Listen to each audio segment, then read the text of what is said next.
If you're watching this video, you're about to make a whole lot of money. Well, I'm about to teach you the 3 steps to closing more sales no matter what you're selling online. How do you take things and information you have in your head, package it, market it, sell it, and automate it into a successful 6 or 7-figure company? Well, that's what we do, the Monetize Online Business Blueprints. You ever go in the store and the moment somebody asks you, ma'am, you need help with anything? You're like, no, I'm good. But if they don't say something, you're like, what's going on in here? Ain't nobody gonna ask me if I need help? Because we love it when someone tries to assist us, but we hate when we feel like someone's trying to sell to us. How do you get people to stop scrolling? Click the link in your bio and buy from you. I was just thinking about that the other day. You get where I'm going with this. That's creating marketing environments that make selling easy. Because when marketing is done right, selling is not even necessary. If you're watching this video, you're about to make a whole lot of money. Welcome back to another episode of Monetize with Marcus. I'm your host, Marcus Barroja. The goal of this podcast is to show you literally how to turn your mind into money or how to turn your ideas into income. How do you do that? How do you take things and information you have in your head, package it, market it, sell it, and automate it into a successful 6 or 7-figure company? Well, that's what we do, the Monetize Online Business Blueprint. So you're in the right place if you know you have ideas, knowledge, service, information that you want to figure out how do you package that into a course or digital product, and how do you actually get it out to the world so you're not the best kept secret. You don't want to still be going to church on Sunday and grandma like, my baby the best. No, you need other people to know they can pay you. All right. So in today's episode, we're digging into the one thing that most business owners struggle with, which is sales. Now, here's why this is a tough conversation, because most people see sales in the wrong way. We think it's convincing someone to pull out their credit card and buy something, but that's not what sales is. Have you ever let me tell you how crazy we are. You ever go in the store and the moment somebody asks you, ma'am, you need help with anything? You're like, no, I'm good. But if they don't say something, you're like, what's going on in here? Ain't nobody gonna ask me if I need help? Because we love it when someone tries to assist us, but we hate when we feel like someone's trying to sell to us. I'm going to say it one more time. We love when someone is available to assist us, to answer questions, to direct us in the right direction. But the moment you feel like somebody's trying to sell you something, you're like, no, bro, I'm straight. Here's why. This is your first note. You ought to write this down. Now, what you doing? What you doing? You driving? You at work? What you doing? Everybody loves buying things, but they hate being sold anything. Everybody loves buying things, they hate being sold anything. You remember that feeling when you bought tickets to that concert? You're like, oh, you screenshotted it and showed people, I just got my ticket. Remember when you went and bought that meal? So remember when you bought those shoes? Remember when you won the raffle? Remember when you got your first iPhone? I ain't talking about now. I'm talking about that very first one where you couldn't wait to share it and show it with people. That's because we all love buying things. But man, we hate when we feel like somebody's trying to sell us something. So if you are trying to convince someone to buy something they don't need, family, you've already broke rule number 1. People love buying, they hate being sold. And they don't see you as a solution to a problem. They see you as a nuisance. You're interrupting their experience. So I want to show you how to solve that problem. How do you get what you have to offer in front of the right people that literally, here's how I knew that I was doing the right thing. Could you imagine charging someone thousands of dollars and they follow up after paying thousands of dollars and say, I just want to say thank you so much. That they're thanking you for the opportunity to spend thousands of dollars with them. That thing different, ain't it? That thing different. Was it as good for you as it was for me? All right, so today, I'm going to give you a few rules not to break, and then I'll give you the 3 steps to actually closing more sales. And this doesn't matter whether you're selling physical products, high ticket, low ticket. This stuff works. I'm trying to tell you. So rule number 1, family, I want to break this to you easy. I know, come on, you know you're my cousin on my YouTube and my Instagram side. I just found out. I did the ancestry.com and found out we were cousins on Facebook, Instagram, and YouTube. I don't know about TikTok yet. Still waiting on the report. All right. So, rule number 1, people, like when you're talking about selling something, you have to remember this key and cardinal rule. Ain't nobody picking up their cell phone. Like, this is how I think some of you, when you're creating your business, you think people sitting around like this. Hey, what you doing today? I think I'm going to go on Instagram and buy something. Ain't nobody going shopping on Instagram. What you doing today? I think I'm going to go on Facebook and go shopping. Ain't nobody going on Facebook and going shopping. No one pulls out their cell phone expecting to see your content and buy from you. I know, it might have hurt your feelings, but it's truth. Social media is not the environment that people go to buy. So every time you market and try to sell something, you're actually interrupting their scrolling experience. You, my friend, are the person like a kiosk in the mall. Hey, my man, let me clean them shoes for you. Let me clean them shoes for you. If you're anything like me, I'll pretend I'm on the phone. I'll talk to you when I get back. I'm lying. I'm not talking to you when I get back and ain't nobody on my phone. This is how you are. Now imagine how you feel when that person tries to get you to stop. Like I was at Lenox Mall in Atlanta. The guy was like, my man, I got some oil for that beard. Now, it might have been great oil. But bro, I'm on the way to get my watch cleaned at Rolex in the mall. Like I'm in and out. Like I'm not about to stop for you, young man, to touch my face. He's like, I apply it. No, you won't apply nothing to my face. Y'all don't have no sense. All right.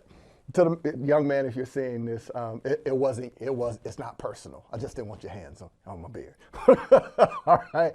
So I want you to see it in the same way. I want you to start marketing and selling things in the way that you want to be marketed to and sold to. Remember, it is not just you selling a product and service. This is a real person who has a family, who have kids that matter, that real money. So don't just see it as a product you're selling and money that you're making. I want you to see this whole thing as an experience with a person. Humanize all of it. How would you want to be treated? Okay? So remember, people aren't on social media to buy, but they are on there to find a solution to their problem, an answer to their question. So your marketing has to create an environment that speaks to what a person desires, not what you want to sell. That's good already. I really think you ought to write that down. Because just imagine if you create an environment that a person could see a thing and be like, ooh, that's exactly what I was just saying the other day. Now you got something. When you start answering questions people had, questions like this, how do you get people to actually say yes and pull out their credit card and buy? That's the question, and then I can answer that. Now, when you see that, it's not me selling you something, it's, I was just thinking about that the other day. How do you get people to stop scrolling, click the link in your bio and buy from you? I was just thinking about that the other day. You get where I'm going with this. That's creating marketing environments that make selling easy. Because when marketing is done right, selling is not even necessary. I've got to pause really quick before we get back into the episode to give you access to a free gift that I have for you. Well, chances are there's some knowledge that you know or service that you are already doing. And I tell people, if you are doing any service or have knowledge in your head, you should be able to automate that to generate revenue on the side, whether you're cutting hair. Well, while you're cutting hair, what if you could take the same knowledge and skill and automate that to show someone else how to do it? You generate revenue while also helping others. Well, I created a free training that literally shows you how to package your knowledge and your services into an automated online course. Well, now instead of giving someone access to your time or letting them take you out to coffee, you can give them access to your thoughts. Without your time, it generates money for you, but it also helps other people. So you can type www.monetizewithmarcus.com and you can get access to a free video training that shows you how to do it. Let's get back to the episode. All right, so three rules. Rule number one, or step. Let's do it in steps. Step number one, if you are trying to close more sales, family, I would say to you, all sales start with a problem. You cannot sell anything without you having deep empathy for what a person's problem is and how to help them overcome it. So if someone's struggling with weight loss, right, that's the problem. And you say, well, what's the thing that prevents them working out? You can't sell nothing until you figure out what is preventing them from doing it and what's the outcome. So I got to paint the picture. Well, what's preventing entrepreneurs from doing it? I don't want to take time away from my business to stop, to then go work out, to then be tired and exhausted, and now I feel like I'm losing out on some other opportunity. So what does a sale environment look like? Me telling you how I've created workout plans for entrepreneurs that you don't have to take time away from your business. You don't have to go on fad diets. You can lose stubborn belly fat without spending time in the gym, giving up foods you love for only 15 minutes a day. Well, did I just sell you something? Did you hear what I just did? Now, guess what happens? I didn't have to convince the person. They hear the language of me communicating what their problem is and how I can solve it. And hey, can you tell me more about that thing I can do for 15 minutes a day to lose stubborn belly fat without going on a diet? See what happens? Sales happens when you can articulate the person's problem and how you can solve it in a way that is best for them. I don't know why I even do this. You don't appreciate me. You don't even appreciate how good that is. Man, do you understand me? Because even listening to that, how'd it feel? Didn't the words feel real good? Like the way I just explained that felt like a hug. Like, come here, baby. It felt like grandma handing you a mint and a hug. Oh, let me act like I got sense in here today. All right, so step number one, always communicate the problem. You cannot sell to someone if you cannot articulate the problem to them in a way that they can't even articulate it. So it's what a doctor does to you. A doctor is going to tell you, so are you feeling some pain right there? Yeah. Does it prevent you from being able to raise your hand all the way? Yeah. The doctor is communicating to you your problem and assessing it and then telling you how to fix it. So that's step one. If you were trying to make more sales, literally learn how to articulate the problem and express how you can solve it. You should never be saying, buy my nothing. Just tell them what you created to solve the problem. Who cares what the name of your product is? Just tell me how it solves my problem. Step two. Here's what you're going to do next. Now that you've assessed the problem, family, you have got to be able to communicate the process. So people love knowing how you're going to go about doing something for them. Just imagine if I say, hey, I want to show you how to turn your ideas into income. If you're a person that you have a lot of knowledge, let's just say you know how to work a camera, you know how to edit, you know how to, and I can list whatever the thing is you know how to do. I want to show you how to take that, package it into a product that you can sell for $1,000 or more. Market it to find your first 10 clients, generating you $10,000 or more, and automate it so every day you're generating leads and sales. See what I just did? I packaged the process. Did you catch that? All right, let's do something else.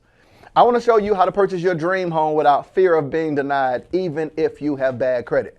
I'm going to show you the exact information to fill out without lying or without getting in any trouble that's ethical, that allows banks and businesses to say yes to you and give you access to capital. I'm going to show you the exact strategy to how to find your dream home. You see what I'm doing? I'm mapping out I could do this all day. I can do this all day. You want to go again? You want to go again? What industry you want? This is how you sell, family. See how we started with a problem. Now we're packaging a process. So guess what's happening to the person that's listening to you? They hear the thing that they know they're dealing with, and they're hearing how you thought through the process to get them the result. Well, at that point, they're like, baby, where's my credit card? Where's my credit card? Where's my credit card? I'm talking about they looking around. I know I had it somewhere. I always picture a man in a house asking his wife, baby, where's my credit card? Charles, you just had it the other day. I don't know who Charles is. But this is what I want you to do. On the other end of this device in your hand is a person that is looking to buy what you have to offer, but you're just saying the wrong stuff. It's not that they don't want it. They just don't want it the way you describe it. It's the way that you're describing it.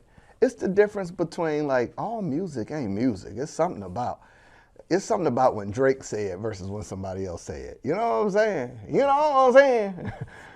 There is a way in which you can articulate. This is why I tell business owners, it's not okay for you to just get really, really good at the industry you're in. Everything in your business get better when you get better with words. I'm telling you. Everything in your business gets better when you get better with words. Why? Because if you're trying to network, well, if you don't know how to articulate what you do, you're going to go somewhere and they're going to say, so tell me about what you do. Well, yeah, I kind of got like this one thing and they're like, oh, okay. Now their brain is like, if you like to make a call, please hang on. They don't know what you're talking about. Because we sometimes think if we say more, we actually are saying more, but that's not true. Saying less is saying more. Give me a tight shot. Did you hear the words that are coming out of my mouth?